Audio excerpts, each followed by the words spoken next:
Salam, hər vaxtınız xeyir olsun. Bugün sizlərlə ikinci dərəcəli üzvlərin sonuncusu olan zərflilik bölməsi haqqında danışaq. Zərflilik nədir? Hərəkətin icrasını və əlamətin meydana çıxmasını müxtəlif cəhətlərdən izah edən üzdür zərflik. Zərflik quruluşsa sadə və mürəkkəb olur. Bu barədə danışmışıq. Sadə və quruluş haqqında digərləri ilə eyni formadadır. Sadə və mürəkkəb olur. Nitq hissələri ilə ifadə olunanda sadə, söz birləşmələri ilə, tərkiblərlə ifadə olunduğu zaman isə mürəkkəb quruluşa malikdir. Zərflik əsasən feili xəbərə, bəzən də ismi xəbərə aid olur. Deməli, zərflik əsasən, bax, əsasən nə deməkdir? Çox vaxt. Əsasən feili xəbərə, amma ismi xəbərə də aid olur. O qədər halını görəcəyik ki, yer zərfliyinin, zaman zərfliyinin, nə bilim, digər zərfliklər hamısının ismi xəbərə də aid olan versiyasında olmalı. Deməli, zərflik həm ismi xəbərə, həm feili xəbərə aiddir. Bunu belə yadda saxlayaq. Zərfliyin məna növləri var. Hansılardır? Bu zərf morfologiya bölməsinə keçdiyimiz zərflə demək olar ki, məna növləri eynidir. Sadəcə iki dənəsi fərqlidir. Onları da qeyd edərik. Deməli, birincisi məna növü olaraq tərzi hərəkət zərfliyi. Bir, tərzi hərəkət zərfliyi.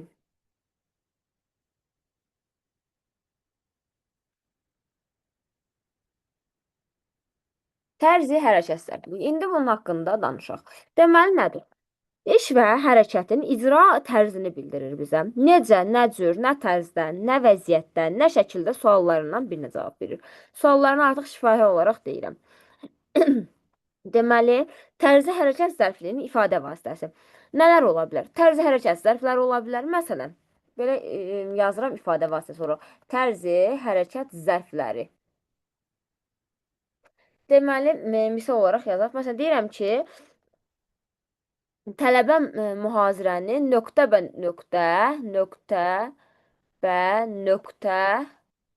yazırdı.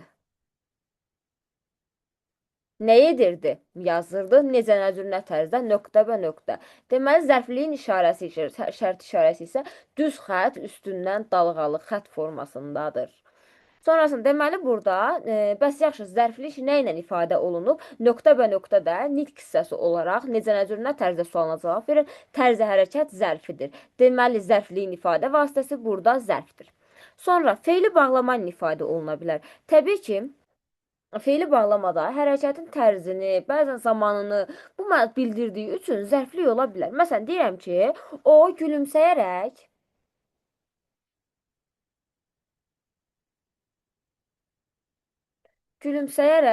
mənə baxdı. Nə etdi? Baxdı. Kim? O. Kimə? Mənə. Tamamlıq kimi. Necə, nə cür, nə tərzdə? Gülümsəyərək. Artıq burada tərs sualına cavab verdi. Oldu zərflik. Bəs yaxşı, zərflik nə ilə ifadə olunmuşdur desək, araq ərək şəkilçisini görüb də avtomatik deyirəm ki, feili bağlama ilə ifadə olunur. Feili bağlama tərkibi yox. Təkcə feili bağlamanın özündən ifadə olunmuşdur. Sonra feili bağlama tərkibindən də eyni bu qaydada olur. Qoşmalı söz və söz birləşmələrindən, sonra sual əvəzliklərindən olur. Eyni necə, bunun öz sualları var idi. Yəqin ki, bildik də. Necə sualıdır, nə cür sualıdır, nə tərzdə sualıdır və s. Bunlarla da ifadə olunduğu zaman sual əvəzliyi ilə ifadə olma. Deyirəm ki, köməksiz şikayətləri necə yola verir? Bax, eləcə yazıram, necə yola verir. Heç arxasını, qabağını yazmıram. Nə edir? Yola verir. Necə yola verir? Necə yola verir? Heç bir şey. Suala bilirsiniz ki, sual əvəzlikləri suala cavab vermədən cümlə üzvü ola bilirlər. Necə sualı da tərzi hərəkət zərfliyinin sualı olacaq və zərflik yoluna çıxış eləyəcək. Bəs yaxşı, zərfliyin ifadə vasitəsi nədir? Sual əvəzliyi. Bu qədər bəsit. Sonrasında sonrasında keçirik nəyə? Frazeoloji birləşmələrlə ifadə olunur. İkinci və tərəfə halda, şəkildə, vəziyyətdə, tərzdə və s. sözlərlə ibarət olan birləşmələr də ifadə oluna bilər. Məsələn, deyim ki, səksəkəli halda, səksəkəli halda dərsə gəldi, dərsə girdi. Nə etdi? Girdi. Nəyə? Dərsə. Əslində burada dərsə girmə ifadəsi frazeoloji birləşmədir. Qoy bir yerə götürək. Nə etdi? Dərsə girdi. Kim o? Necə, nə cür, nə tərzdə? Səs-səkilə halda. Burada artıq gördüyünüz ki, halda, vəziyyətdə kimi sözlər olduğu zaman bir yerdə təhlil olundular. Sonrasında frazeoloji birləşmələrlə, məsələn, bir qarnı ac, bir qarnı tox dolanırlar. Nə edirlər? Dolanırlar. Necə, nə cür, nə tərzdə? Bir qarnı ac, bir qarnı tox formasında. Sonrasında ismi birləşmə ilə də ifadə oluna bilərlər. Eyni vəziyyətdə hamısında digər cümlə üzvlərində necə idisə, bunda da elə. Sonrasında sadəcə bir neçə xüsusiyyətləri, qeydləri deyim, yadda saxlayaq. Deməli, təyin ilə tərzi hərəkət zərfliyi bir-birindən fərqləndirmək üçün onların hansı cümlə üzvünə aid olduğuna fikir vermək lazımdır. Məsələn, təyin də necə, nə cür, hansı sualına cavab verir. Tərzi hərəkət zərfliyi də necə, nə cür suallarına cavab verir. Bəs yaxşı, necə fərqləndirməliyik? Bunu dünən təyini izah etdiyim zaman demişdim, bir də vurğulayıram. Özündən sonra gələn cümlə üzvünə, yəni deyilən sözün cümlə üzvünün hansı cümlə üzvünə aid olduğunu tapırsınız. Əgər belə deyək, isim və təyin isimlə isimləşmiş sözlərlə ifadə olunur, onları izah edir. Lakin tərzi hərəkət zərfliyi feili xəbərlə bağlı olur. Məsələn, deyirəm ki, açıq qapı. Açıq qapı bizimdir. Bir də deyirəm ki, onunla açıq danış. Burada hər ikisində də açıq sözü var. Bəs necə tapaq ki, bu açıq sözü hansında nədir? Kart səhvlərini qoydum. Hə. Bəs nə bilək ki, onda burada açıq sözü hansında nədir? Bir-bir təhlil edirik. Nədir?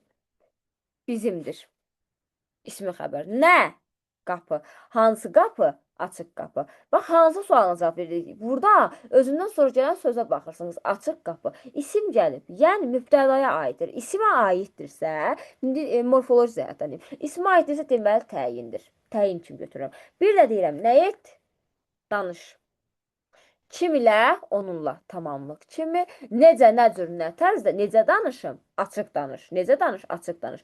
Deməli, burada zərflik vəzifəsində olacaq. Özündən sonra gələn sözə baxırıq. Özündən sonra gələn söz feil olduğuna görə, yəni feili xəbər olduğuna görə açıq sözü burada olacaq. Nə? Zərflik.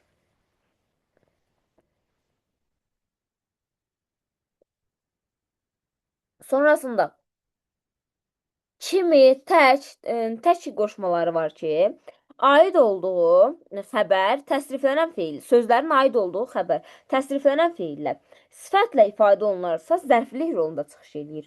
Əgər isimlə ifadə olunarsa, o zaman təyin olur. Nədir bu? İndi bu dediyimizi izah edək. Baxın. Burada cümlələrdə gəlib bizim qarşımıza kimi, tək, bir də təki qoşmalar çıxacaq.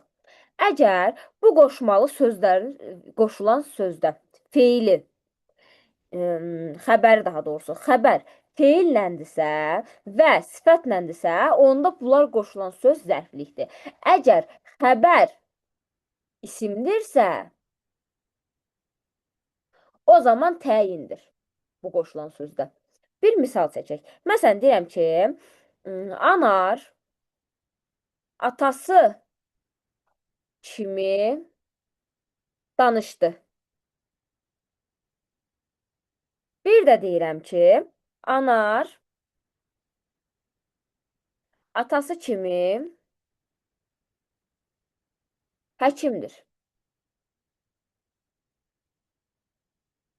Baxın, xəbərlərinə baxın. Hər ikisində də qoşulan, kimi qoşulması qoşulan atası kimi ifadələrimiz var. İndi baxaq. Nə etdi? Danışdı. Xəbərdir. Amma nə ilə ifadə olunub? Feillə. Deməli, feili xəbərdirsə, burada atası kimi nə olacaq? Necə, nə cür, nə tərzdə atası kimi zərflik rolunda çıxış eləmiş olacaq. Kim? Anar. İndi buna baxın. Nədir? Həkimdir. Kim? Anar. Necə həkimdir? Atası kimi həkimdir. Burada artıq təyin rolunda çıxış eləyəcək. Yəni, xəbər isimdirsə, qoşmalı sözüm olacaq təyin rolunda. Amma Xəbərim feili xəbərlə və ya sifətlə ifadə olunubsa, sifətlə ifadə olunan versiyasında yazaq. Anar atası kimi, məsələn, cavandır. Necədir?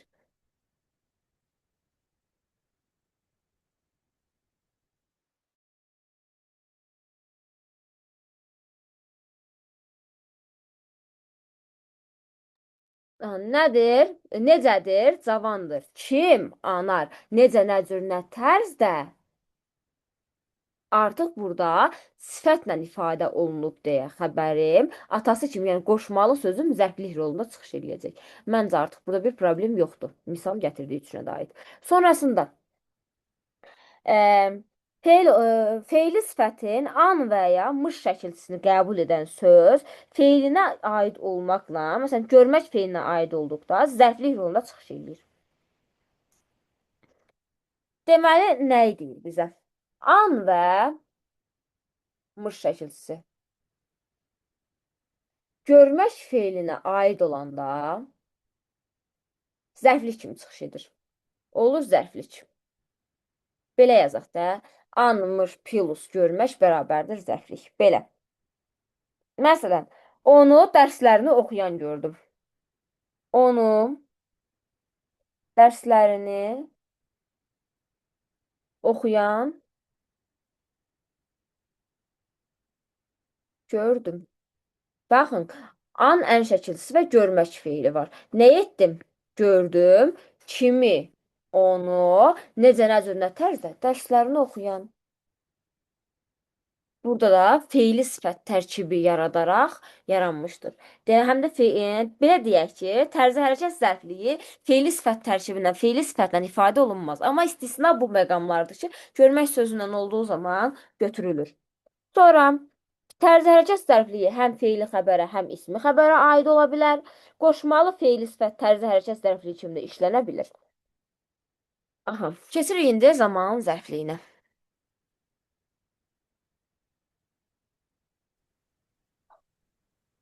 Zaman zərfliyi iş və hərəkətin, hadisənin zamanını bildirir. Nə vaxt, nə zaman, haçan, nə zamanadək, nə vaxta qədər kimi suallardan birinə cavab verir.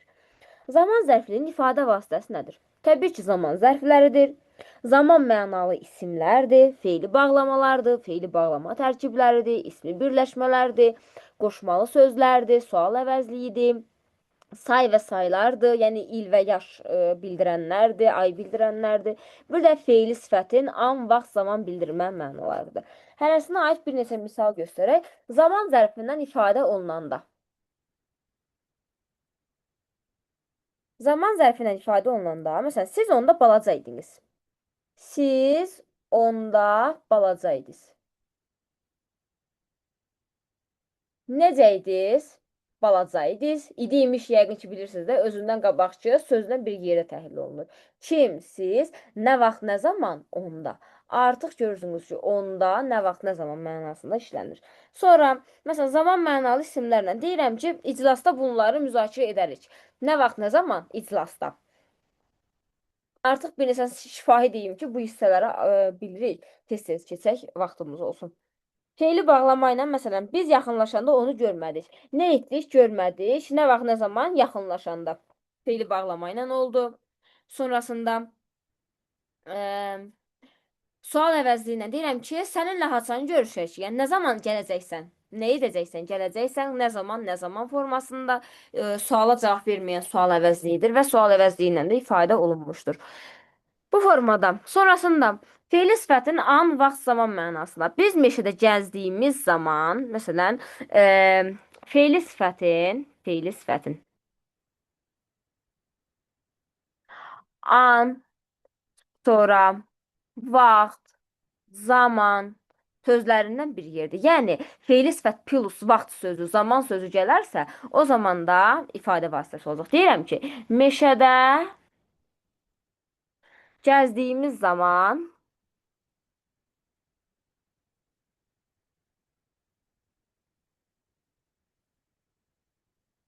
Gəzdiyimiz zaman öyrəndim. Nə etdim, öyrəndim. Nə vaxt, nə zaman? Meşədə gəzdiyimiz zaman. Artıq görürsünüzmü? Burada gəzdiyimiz zaman dıq plus mənsubiyyət şəkilsi var. Deməli, burada feili sifətim var. Plus da zaman şəkilsim var. Burada qeyd etdiyimiz şey var və buna ifadə olunub. Sonrasında aşağıdakı məsələn cümlələrə əsasən deyir, kəmiyyət zərfliyi ilə zaman zərfliyinin fərqinə baxaq. İndi gəlin, bizi çaşdıracaq məqsəd bəzi yerlər nədir? Zaman zərfliyindən kəmiyyət zərfliyini dəyişik salmaqdır.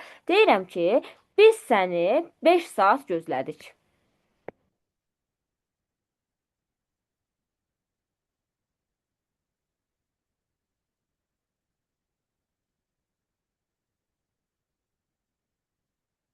Bir də deyirəm ki, biz səni saat 5-də qarşılayacağıq.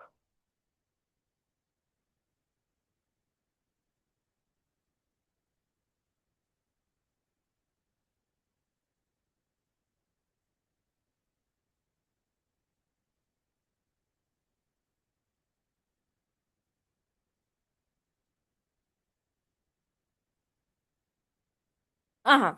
Deməli, baxırıq burada. Birinci nümunədə ki, burada 5 sözü. Hər ikisinə də fərqləndirilən 5-dir də yəqin ki, bilirsiniz. 5 sözü.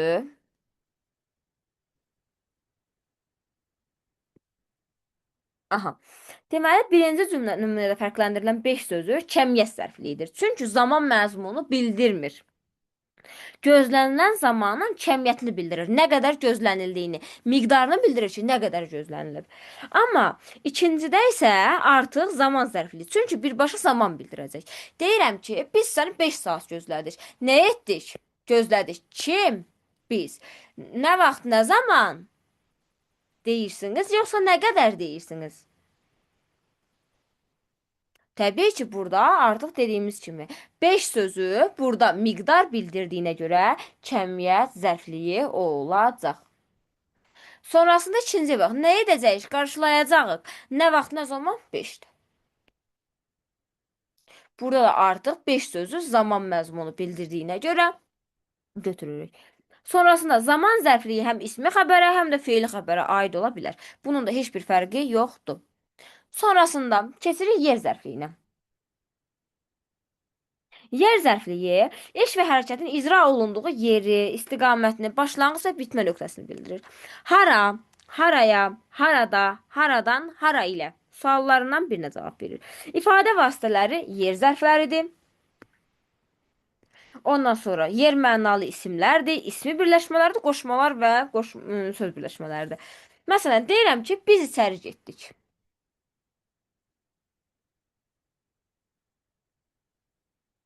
Nə etdik? Getdik. Kim biz? Hara? İçəri.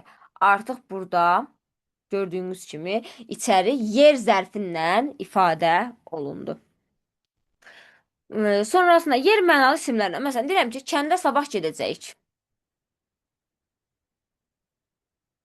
Sabah gedəcəyik. Nə edəcəyik? Gedəcəyik.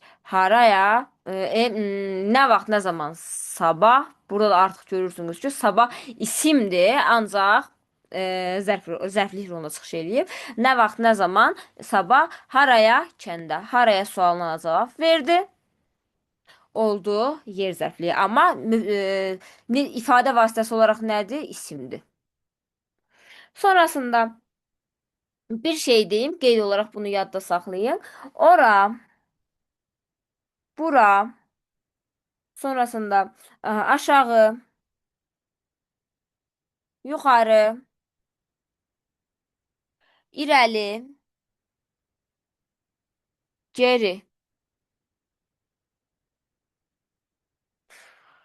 Bu sözlər cümlədə mübtəda və zərflik yolunda çıxış edə bilər. Bunları fərqləndirmək üçün nə ayırmaq lazımdır?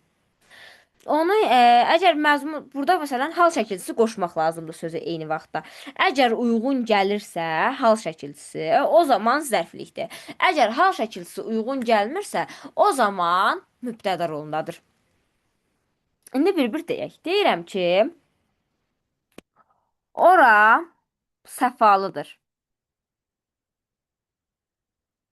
Çünki biz həm hara sualını qeyd olaraq yazım.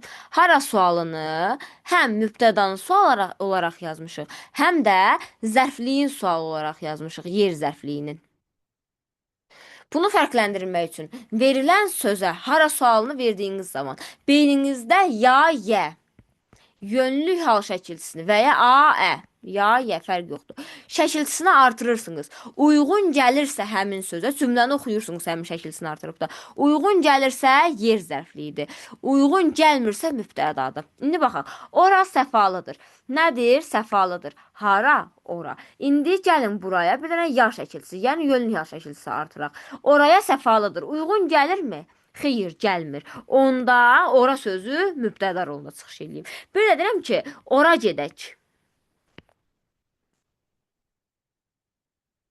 Nəyə edək? Gedək. Hara? Ora. İndi burada ya-yəni artıraq. Oraya gedək. Uyğun gəldimi yönlü halın şəkilçisi? Gəldi. Deməli onda oraya sözü mübtəda yox, zərflikdir. Məncə bu hissədə problem qalmaz. Sonrasında e, e, bəzi sözlər var ki, fe'li birləşmə tərkibində işləndikdə cümlə üzvünün ifadə vasitəsi olmur. Elə bax, bu ora-bura sözləri var ki, fe'li birləşmənin tərkibində işlənir. Yəni, ümumiyyətlə, tərkibin içinə daxil olanda ayrıca cümlə üzvü kimi işlənmir. Bunu onsuz da bilirik. Üçüncü növün arasına daxil olanda işlənmir. Çünki zaten üçüncü növün içindədir. Arasına istəyirsiniz 100 dənə söz qoşun, yenə parçalanmayacaq. Eyni qayda ilə də tərkibin içinə, yəni fe'li birləşmələrin içində tərkiblərə qarışanda da yenə bir yerə təhlil olunacaq. Ayrıca cümlə üzvü kimi götürülmür. Fe'li bağlama və fe'li bağlama tərkibi zərfliyinin ifadə vasitəsi ola bilməz. Bunu qeyd olaraq yazırsınız. Fe'li bağlama və fe'li bağlama tərkibi yer zərfliyinin ifadə vasitəsi ola bilməz. İndi isə keçirik kəmiyyət zərfliyinə.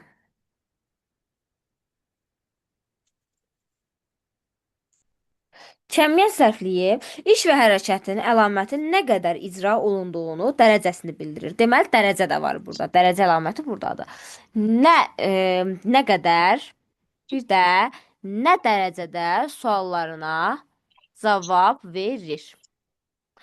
Kəmiyyət zərfliyinin ifadə vasitəsi təbii ki, miqdar zərfləridir. Deyirəm ki, biz ondan tamamilə razıyıq. Nəyik? Razıyıq. Nə qədər? Tamamilə. Burada artıq tamamilə miqdar zərfidir.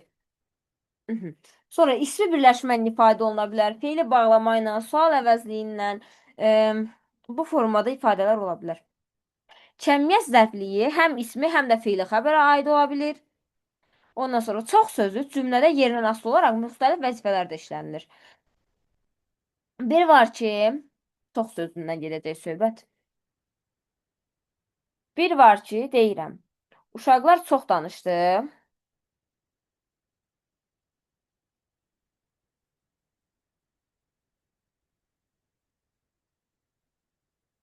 Bir də deyirəm, uşaqlar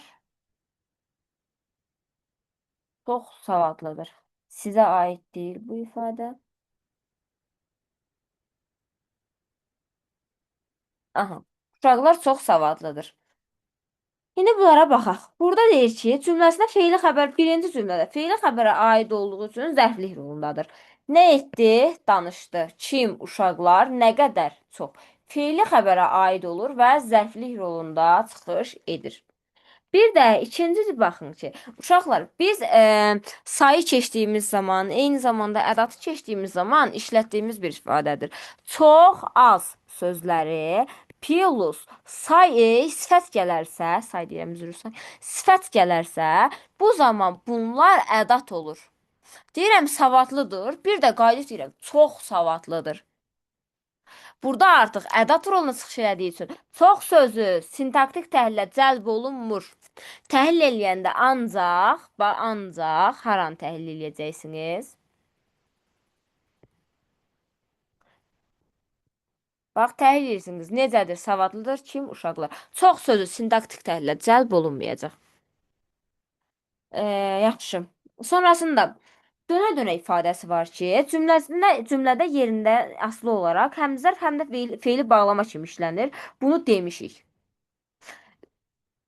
Dönə-dönə ifadəsi. Dönə-dönə sözləri dedi. Sözlərini dedi. Burada artıq baxacaqsınız da yerinə görə. Bir də deyirəm ki, nə etdi, dedi, nəyi, sözlərini, necə, nə cür, nə tərzdə dönə-dönə, yoxsa nə qədər dönə-dönə. Burada artıq dönə-dönənin yerinə ara qərəç qoyursunuz. Uyğun gəlirmi? Dönərək. Yəni bir insan sözünü deyəndə niyə yerində fırlansın ki? Uyğun gəlmədi. Bir də yerinə dəfələrlə sözünü gətirirsiniz. Dəfələrlə xeyli ifadəsi var. Dəfələrlə və ya xeyli fərqi yoxdur. Gətirirsiniz. Dəfələrlə sözlərini dedi. O zaman burada dəfələrlə sözü bura uyğun gəlirsə, olacaq kəmiyyət zərfliyi. Məncə burada bir problem qalmadı. Aha. Sonrasında indi bizim hal-hazırda səbəb və məqsəd zərfliyimiz qaldı. Onları da bir ayrıca video kimi izah edib yükləyək.